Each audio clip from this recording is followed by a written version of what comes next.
Hello everyone. तो कैसे हो आप सब लोग। I hope you all are doing great. This is CA Priyanka and Debit Guru channel पर आप सभी का स्वागत है। तो हमने प्रीवियस वीडियोस में कंसेप्ट स्टडीज किया था, हर एक चैप्टर के कंसेप्ट्स। अब इस वीडियोस में हम स्पेशली एमसीक्यूज पे ही फोकस करेंगे। तो देखते हैं सबसे पहले meaning and scope of accounting के एमसीक्यूज। फर्स्ट है, in financial accounting we record. Financial accounting में हम क्या रिकॉर्ड करते हैं?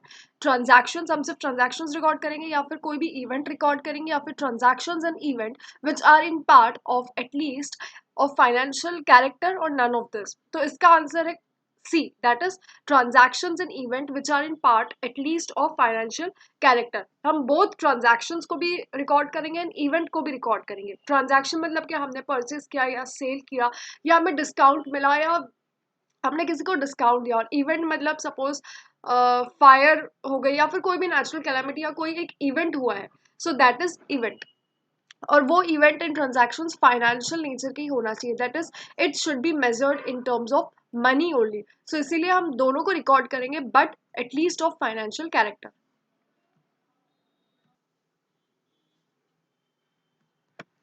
Next is which is the branch of accounting? Financial accounting, management accounting, cost accounting और ऑल ऑफ द अबव। तो इसका आंसर है ऑल ऑफ द अबव। अब फाइनेंशियल अकाउंटिंग को और ये जो बाकी तीनों है इसको मैं इन शॉर्ट एक्सप्लेन कर देती हूँ। फाइनेंशियल अकाउंटिंग मतलब क्या? ये सिर्फ किससे कंसर्न करता है? Maintenance of books of accounts of an enterprise से। इसमें रिकॉर्ड होते हैं और क्लासीफाई होते हैं सारे फाइनेंशियल नेचर के ही ट्रांजैक्शन, जो भी फाइनेंशियल नेचर के हैं, जो भी इन टर्म्स ऑफ मनी उसको मेजर कर सकते हैं, वही ट्रांजैक्शंस रिकॉर्ड होते हैं। एंड मैनेजमेंट अकाउंटिंग मतलब क्या? ये it is related to management. जो भी प्रॉपर एनालिसिस होता है, रिपोर्टिंग होती है, ठीक है, डिसीजन मेकिंग पार्ट या फिर प्रॉपर कंट्रोल्स एक्सरसाइज करना हो, उस अकाउंटिंग को बोलते हैं मैनेजमेंट अकाउंटिंग। कॉस्ट अकाउंटिंग मतलब जो भी कॉस्ट अकाउंट्स से रिलेटेड है, जो भी कॉस्ट अकाउंट्स मेंटेन करने से रिलेटेड है, that is cost accounting. Cost of goods manufactured कितना हुआ है या फिर कॉस्ट ऑफ सर्विसेज रेंडर कितना हुआ है, उसका प्रॉपर ब्रेकअप, डायरेक्ट मटेरियल कितना है, डायरेक्ट एक्सपेंसेस कितना है, ये सब से रिलेटेड होता है कॉस्ट अकाउंटिंग। तो इसका आंसर है all of the above. Third is management accounting is referred to preparation of annual financial accounts, use of accounting data with proper analysis and reporting so as to serve the need of management, ascertainment of the cost of goods manufactured or services rendered with proper breakup of cost, none of the above। तो अब ये देखिए, first option है preparation of annual financial accounts. ये किससे related है? Financial account से, ठीक है। जो भी फाइनेंशियल अकाउंटिंग है वो होता है कि हमें एनुअल फाइनेंशियल अकाउंट्स, जो भी प्रॉफिट एंड लॉस है, बैलेंस शीट है, वो प्रिपेयर करना पड़ता है फाइनेंशियल अकाउंट्स में। Ascertainment of the cost of goods manufactured, ये किससे रिलेटेड है? मैंने अभी आपको एक्सप्लेन किया, कॉस्ट अकाउंटिंग से, ठीक है। कितना डायरेक्ट मटेरियल हुआ है, कितना डायरेक्ट लेबर हुआ है, कितना डायरेक्ट ओवरहेड इनकर हुआ है, ये सब हमें कॉस्ट अकाउंटिंग में शो करना पड़ता है। Use of accounting data with proper analysis and reporting, मैंने अभी आपको एक्सप्लेन किया। मैनेजमेंट अकाउंटिंग में डिसीजन मेकिंग होता है, प्रॉपर डिसीजन मेकिंग नीड्स होती है मैनेजमेंट की, प्रॉपर कंट्रोल एक्सरसाइज करना, ये सब होता है मैनेजमेंट अकाउंटिंग में। तो इसका आंसर है use of accounting data with proper analysis and reporting so as to serve the needs of management। Cost accounting generally refers to preparation of annual financial accounts. No, this is concerned with financial accounting. Use of accounting data with proper analysis and reporting so as to serve the need of management. This is concerned with management accounting. Ascertainment of the cost of goods manufactured or services rendered with proper breakup of cost. This is related to cost accounting। सो इसका answer है C, ascertainment of the cost of goods manufactured और services rendered with proper breakup of cost. Accounting data serves which of the following functions? Accounting data हमें क्या functions बताता है? Accounting data helps to measure the performance and financial position of the enterprise। it measures assets, liabilities, expenses and income। ठीक है, ये तो होता ही है। अकाउंटिंग डेटा में जो भी एंटरप्राइजेस की फाइनेंशियल पोजीशन है as at the balance sheet date, as at the end of the accounting year, वो एंटरप्राइज प्रॉफिट शो हो रहा है या लॉस शो कर रहा है, ये क्या कौन एक्सप्लेन करता है? Financial accounting. ये हमें बताता है कि हमारे असेट्स कितने हैं, हमारे लाइबिलिटीज कितनी है, एक्सपेंसेस कितने हैं, इनकम कितने हैं। Accounting data is the basis for making forecasting about enterprises future plan. Yes, ये हमारा हम अगर हमें फोरकास्ट करना है, ठीक है, अगर हमें बजट प्रिपेयर करना है, हमें आगे का डेटा फोरकास्ट करना है कि आगे आने वाले ईयर्स में हमारी कितनी इनकम एक्सपेंसेस हो सकती है, पास्ट डेटा को एनालिसिस करते हुए, तो ये हमें अकाउंटिंग डेटा भी एक्सप्लेन करता है। Various decision requires timely and correct information which is provided by accounts. Accounts क्या बताता है हमें, टाइमली इन्फॉर्मेशन, ठीक है, as at the balance sheet date, एक प्रॉपर एक पर्टिकुलर पॉइंट ऑफ टाइम पे कितनी प्रॉफिट, कितना प्रॉफिट है या फिर कितना लॉस है, ये हमें बताता है accounting, that is financial accounting, और करेक्ट इन्फॉर्मेशन प्रोवाइड करता है।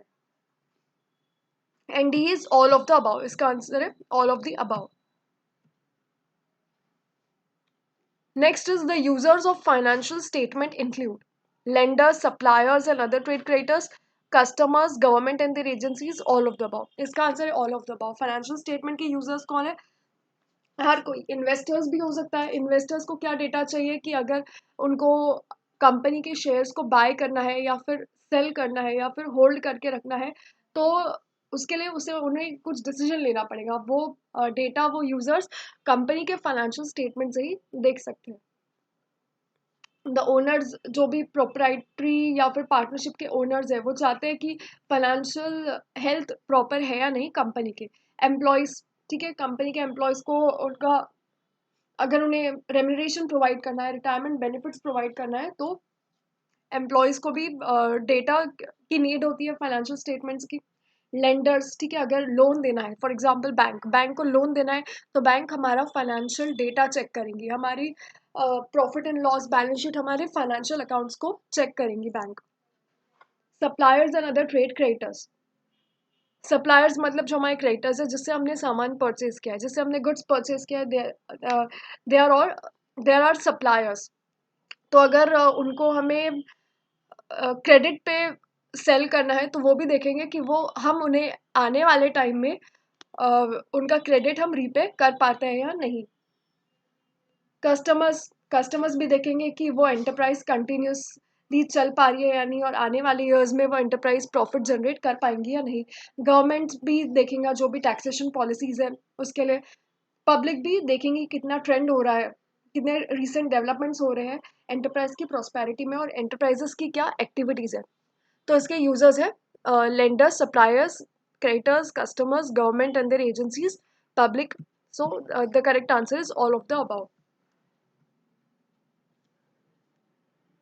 Next is qualitative characteristics are the attributes or features that make the information provided by the financial statement useful to the users. Qualitative characteristics are as follows. Qualitative characteristics क्या है, ये कुछ features है जो वो features जो भी financial statement में जो भी इंफॉर्मेशन है, वो जो यूजर्स है फाइनेंशियल स्टेटमेंट को, उनके लिए यूजफुल होना चाहिए। तो क्या क्वालिटेटिव कैरेक्टरिस्टिक्स होना चाहिए फाइनेंशियल स्टेटमेंट में। पहला है अंडरस्टैंडेबिलिटी। अंडरस्टैंडेबिलिटी मतलब the information should be readily understandable to those who have reasonable knowledge of business and economic activity. सबसे पहले तो इंफॉर्मेशन अंडरस्टैंडेबल होना चाहिए, ठीक है, एक प्रॉपर फॉर्मेट में होना चाहिए कि जो भी यूजर्स है फाइनेंशियल स्टेटमेंट के, उनको वो समझ पाए, वो उनको एनालिसिस उनकी एनालिसिस कर पाए कि वो फाइनेंशियल स्टेटमेंट्स क्या रिवील कर रही है।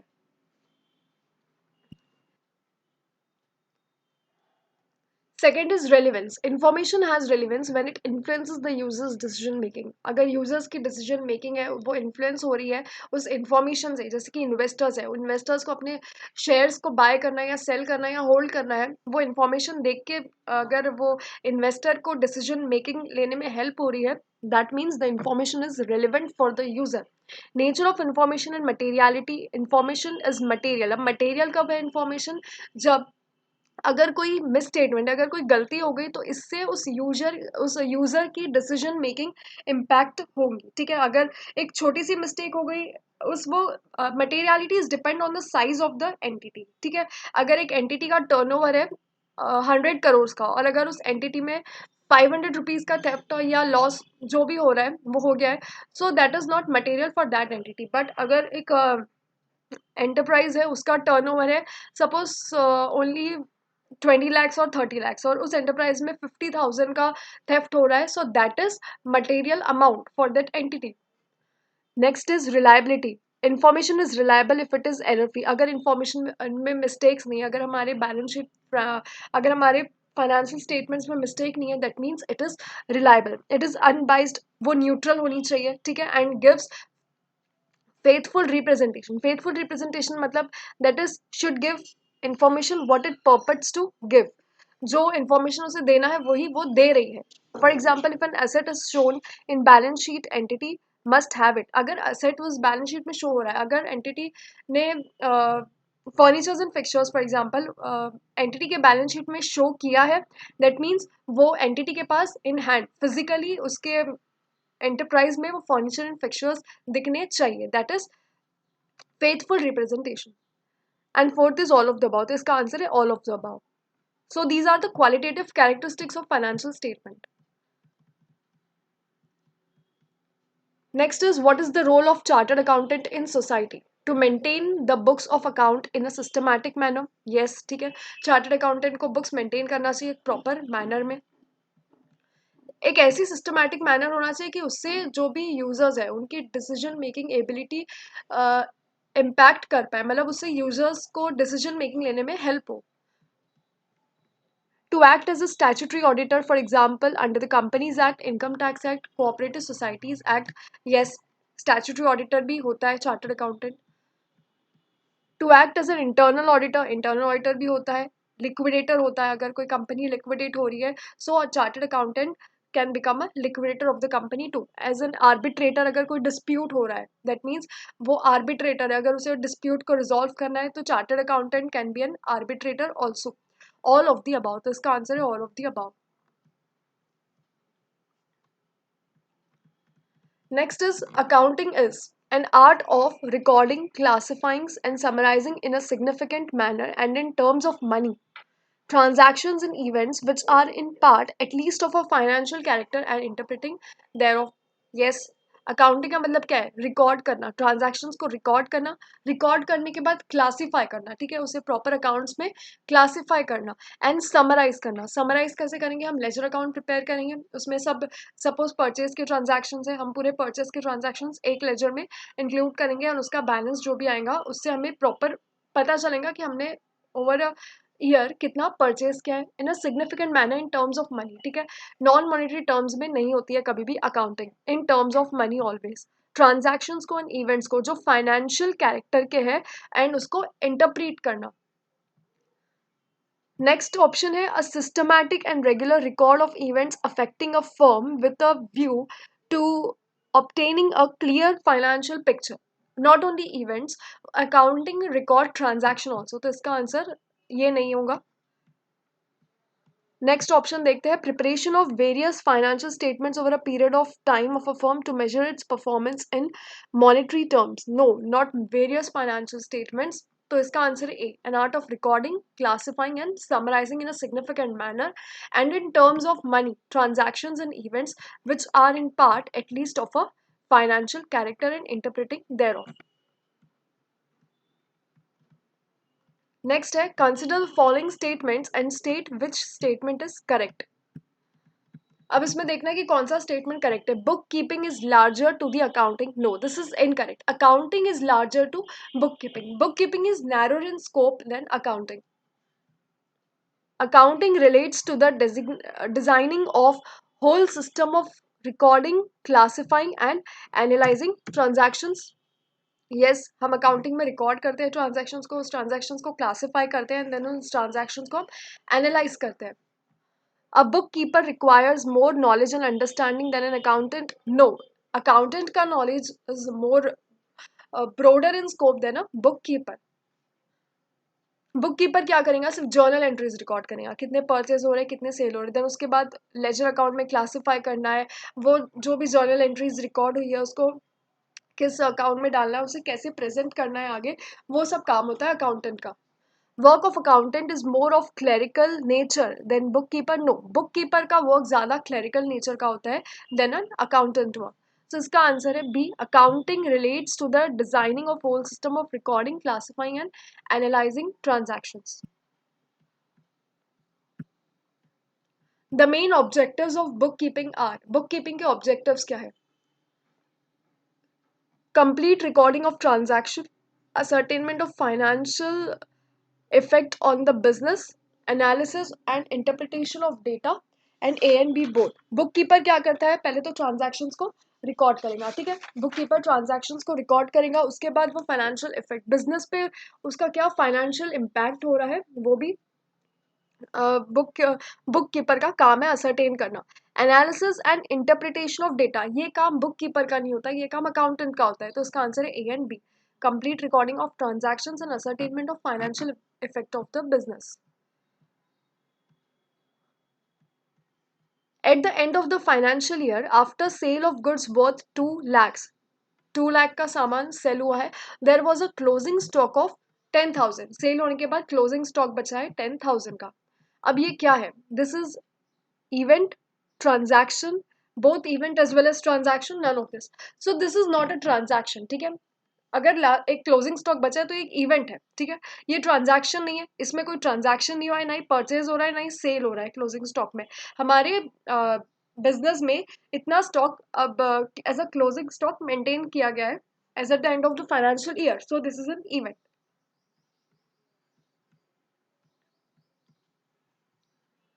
On 31st December 2005, Ashok Limited purchased a machine from Mohan Limited for 1,75,000। अब यहाँ पे ट्रांजैक्शन हो रहा है, ठीक है, यहाँ पे ट्रांजैक्शन हो रहा है, एक मशीन परचेज हुई है, so this is a transaction not an event, तो इसका आंसर है a transaction.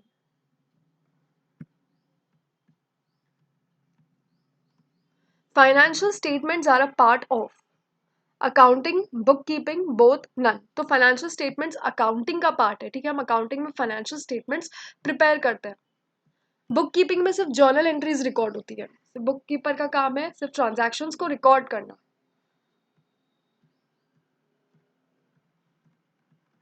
The direct advantage of accounting do not include preparation of financial statements, ठीक है, ये तो होता ही है, अकाउंटिंग में फाइनेंशियल स्टेटमेंट्स प्रिपेयर होते हैं। कॉम्पिटिटिव एडवांटेज, इसमें कोई कॉम्पिटिटिव एडवांटेज नहीं होता है। Ascertainment of profit and loss, ये भी होता है। इन्फॉर्मेशन टू इंटरेस्टेड ग्रुप्स, जो भी यूजर्स है फाइनेंशियल स्टेटमेंट के, इंटरेस्टेड ग्रुप्स मतलब कौन? यूजर्स, तो ये भी अकाउंटिंग में होता है। So the correct answer is competitive advantage. इसमें पूछा है कि डू नॉट इंक्लूड, कौन सा इंक्लूड नहीं होता है, तो इसका आंसर है B, competitive advantage. Double accounting system owes its origin to Lucas Pacioli, Adam Smith, Kohler, Karl Marx। Double accounting system Lucas Pacioli ने ही इन्वेंट किया है। The problems related to price rise are handle under management accounting, cost accounting, financial accounting, inflation accounting. Inflation मतलब क्या है? In general terms, in layman language, inflation means महंगाई। अगर price increase हो रही है तो वो हम इन्फ्लेशन अकाउंटिंग में रिकॉर्ड करते हैं। फाइनेंशियल स्टेटमेंट यूजर्स इंक्लूड्स, हमने अभी ऊपर देखा, शेयर होल्डर्स, गवर्नमेंट, वेंडर्स, तो इसका आंसर है all of the above. Financial statements के यूजर्स सब होंगे, debtors, creditors, public, shareholders, governments, vendors, lenders, these are the users of financial statements. Which of this is not available in the financial statements of company? Company के financial statement में क्या नहीं होता है? Total sales, this is available, ठीक है, हम company के फाइनेंशियल स्टेटमेंट में ये शो करते हैं। प्रॉफिट एंड लॉस भी शो करते हैं, कैपिटल भी शो होता है। कॉस्ट ऑफ प्रोडक्शन हम शो नहीं करते हैं कंपनी के फाइनेंशियल स्टेटमेंट्स में, ठीक है, so the correct answer is cost of production. ये कॉस्ट ऑफ प्रोडक्शन हम अगर मैन्युफैक्चरिंग अकाउंट्स प्रिपेयर कर रहे हैं तो कॉस्ट ऑफ प्रोडक्शन उसमें इंक्लूड होता है। ₹5,000 paid as rent of office premises, office premises का रेंट पे किया है, सो ये क्या है? इवेंट है, ट्रांजैक्शन है, बोथ या नन, ठीक है। अगर ये एक ट्रांजैक्शन हो रहा है, हमने रेंट पे किया है, so it is a transaction. Which of the following is correct? Owners equities, जो ओनर का इक्विटी हो, इक्विटी मतलब ओनर्स की capital, current asset plus fixed asset, मतलब ये टोटल असेट्स है plus current liabilities plus long term liability, या फिर current asset plus fixed asset मतलब टोटल असेट्स का साइड आ गया minus current liability plus long term liability. या फिर current asset minus fixed asset minus current liability plus long term liability या फिर none of the about. तो हम owner equity कैसे, जब हम बैलेंस शीट प्रिपेयर करते हैं तो बैलेंस शीट में असेट साइड में क्या आता है, सी बैलेंस शीट के असेट साइड में आएगा फिक्स्ड प्लस करंट असेट, ठीक है। बैलेंस शीट के लाइबिलिटी साइड में क्या आएगा, current liability plus non current liability, ठीक है। बैलेंस शीट के एसेट साइड में आएगा fixed asset plus current asset, liability side में आएगा current liability plus non current liability. And जो हम बैलेंस शीट में left hand side, that is जो लाइबिलिटी का साइड होता है, उसमें और क्या शो करते हैं, ओनर का कैपिटल, ठीक है। जितना भी कैपिटल ओनर ने इंट्रोड्यूस किया है अपने बिजनेस में, ओनर्स कैपिटल,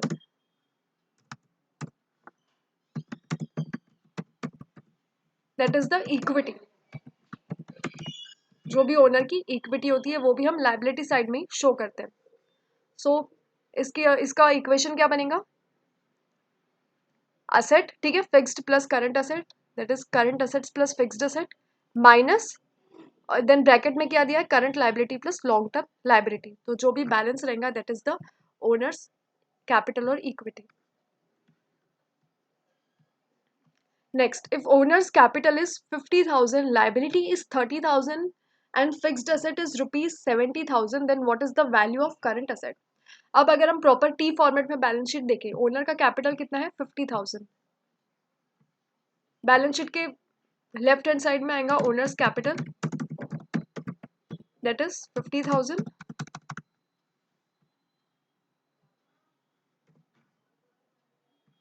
ठीक है। और लेफ्ट हैंड साइड में क्या आएगा, बैलेंस शीट के लाइबिलिटी आ गई 30,000 की, लाइबिलिटी आ गई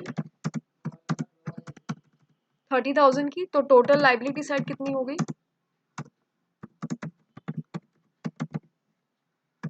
50,000 plus 30,000 is equals to 80,000। This is the liability side. अब टोटल एसेट क्या होता है, fixed asset plus current asset, उसमें से फिक्स्ड एसेट कितने हैं, 70,000, ठीक है। Fixed asset is 70,000। So current asset क्या हो गया, total liability minus fixed asset is equals to total liability कितनी है हमारी, 80,000 minus fixed asset is 70,000, that is 10,000। तो इसका आंसर है 8, दैट इज 10,000। समझाइए। सो यहाँ जितने इस चैप्टर से रेलिवेंट जितने भी एमसीक्यूज है वो मैंने आपको कवर कर दी हूँ। वेरी सिंपल चैप्टर है, बहुत ईजी है ये चैप्टर। सो अगर आपको ये वीडियो पसंद आए तो प्लीज़ इस वीडियो को लाइक कीजिए, नीचे दिए गए subscribe button and bell icon को प्रेस कीजिए। Okay, best of luck everyone, goodbye, take care.